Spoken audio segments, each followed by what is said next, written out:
I think one of the biggest barriers that women entrepreneurs continue to face is that access to capital. Women entrepreneurs are less likely to receive investment into their business.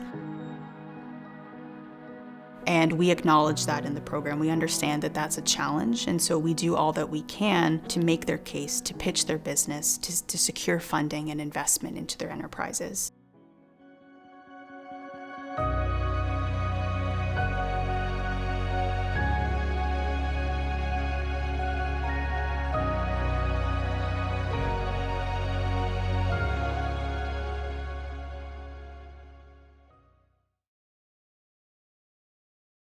I was working at a clinic and I had a client come in and was seeing him for back pain, and then he hadn't booked in for a while. So I called and followed up with him and he said, I'd love to see you for my back, but he's like, I tripped and fell and broke my ankle and I can't get to the clinic anymore. And I was like, well, that's not a problem. I could see on his chart where his address was. I was like, it's right around the corner. He had like 5 dogs run at me, and I was like, he needs to be able to walk his dogs. He can't do that if his ankle's fractured. This is what my patient is dealing with day to day. So 6 weeks later, I quit my job at the clinic and was like, I'm starting a mobile practice because this is the way that physiotherapy should occur. We're both from Madagascar. We went to the same elementary school. We found ourselves here again in Toronto together under different circumstances. I was always in corporate, and Numaine, she was in another venture before this one. We met these vanilla farmers, and then we found an opportunity where they needed representative of their business here in Canada. I exited the corporate world. She was winding down her venture at the time. And so we just thought, let's give it a shot. So we just started the business. We import vanilla beans from Madagascar, so we sell the vanilla beans to the restaurant and the food industry. We also manufacture vanilla products, and that includes vanilla extract, vanilla sugar, and vanilla salt. And over here, we kept hearing restaurant owners and bakers to say, we only get dry vanilla beans. There was really like a need that needed to be filled there. So, hi everybody. Today is Tuesday, May 31st. We have been in Madagascar for 6 days, and today we are heading up to the fields of vanilla and cocoa.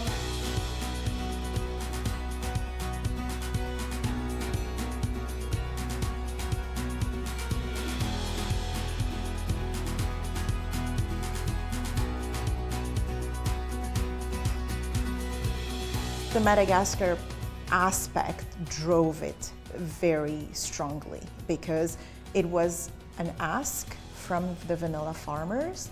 We were not looking to just sell something from Madagascar. There was a need there for them to reach this market.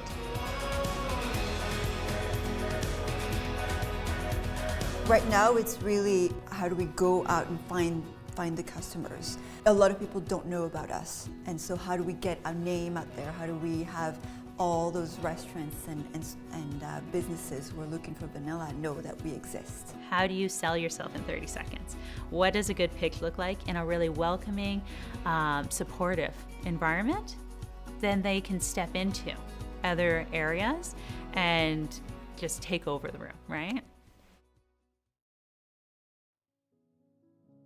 My grandma was an outstanding person. She's definitely the matriarch of our family. She was so creative and nurturing, and my grandma would make all kinds of art out of things on the farm.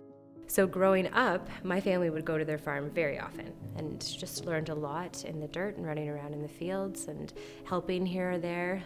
And they lived on a Christmas tree farm. Many people arriving to my grandparents' farm would feel like they can actually pause. So whether it was birds that you were hearing or just trees moving, wind blowing, there was always something interesting to hear, something interesting to look at. It definitely taught me a lesson about when somebody inherently understands what agricultural activities are for, that they're purpose-driven, that they're about work, a good day's work that yields something. I learned a lot from that. I was at a conference and I saw an international presenter, Dr. Simone de Bruyn. She's the most published researcher on the topic of care farms, and I learned about a care farm, which is a type of program or service that can be an intervention for all kinds of different vulnerable populations. But in this case, what most interested me is care farming for people with dementia, and that's where it started. My relationships with my customers is the most important thing ever, especially as a new fledgling business that is in such an unprecedented space. I think in any type of business, you need to be able to pitch. You need to be able to garner at least a shred of someone's attention. And it's very important to do that in front of strangers. Well, you wouldn't believe it. So I made it into the pitch with 1 minute to spare. I'm not kidding you. I logged on at 1:39. My pitch slot was 1:40. When I logged on, they were giving closing remarks. I just went right into the pitch, and then we abruptly signed off. So it was like the most intense 7 minutes of my life, maybe. It went well. I mean, I made it through, so I progressed to the next round. So now I have a chance to win a large prize, which is super exciting. I was really scared that the business might fail, and if I threw everything at it, what if it wasn't enough? You know, thinking about, okay, what am I gonna pitch for? How am I gonna pitch? That wasn't my big focus anymore. It was like, how can I grow my business and make it better? My mentor, Olga, also mentored me to get me ready for that qualifying round. And the qualifying round, I was so nervous, and I do not get nervous very easily, but I was terrified. So I wasn't at the top of the alphabet, I was like second last pitching. I'm just sitting there watching the other ones and I'm like, they're so good and this is awesome because it's women helping women. So I was so nervous, did the pitch, finished it and went, I'm happy. That was the best I could have done. We left it all on the table. And I believe it was the next day, and between clients, I always check my emails, and I saw the email was there. So I opened it up and it said that I was going to the final round, and I was so ecstatic because I really felt that everyone else had done their best as well. So that qualifying round was terrifying, but definitely nowhere near as scary as the final pitch. The main purpose of the trip was to meet our farmers in person. He took us on this trip to go see where the vanilla grows, is prepared, and everything basically up until when it comes to us here in Canada. For me, how I continue with RISE is definitely through the network. The professionals that we have access to through the RISE program is amazing. It just gives you tools and gives you people to talk to so that you are confident enough that you can do it, you can take it to the next level. I think that's the biggest thing that we gained from RISE. We are having our harvest dinner, which is a soup that is produced from all the stuff that we grow here. We're gonna do our best to cook it here too. So really excited about this.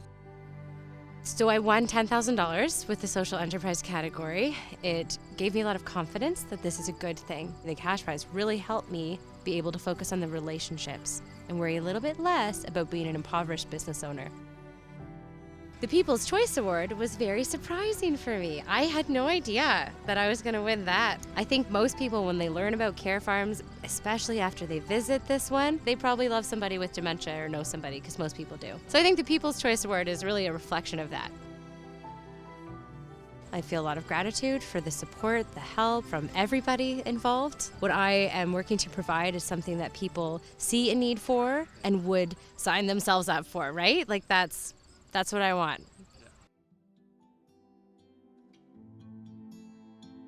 We've had women entrepreneurs in the program who have never created a pitch deck, they've never pitched their business, and then all of a sudden they've made it all the way to the end and they're at the final public pitch competition. So I think seeing their trajectory and their journey is probably one of my favorite things in this program.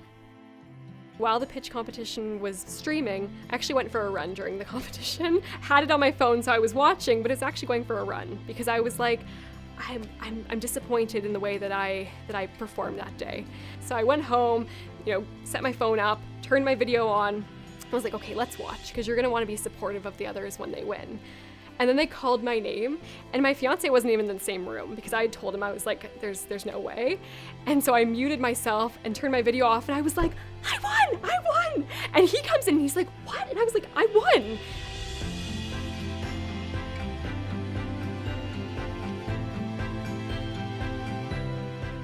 after the way that the pitch went, had no clue that was going to happen.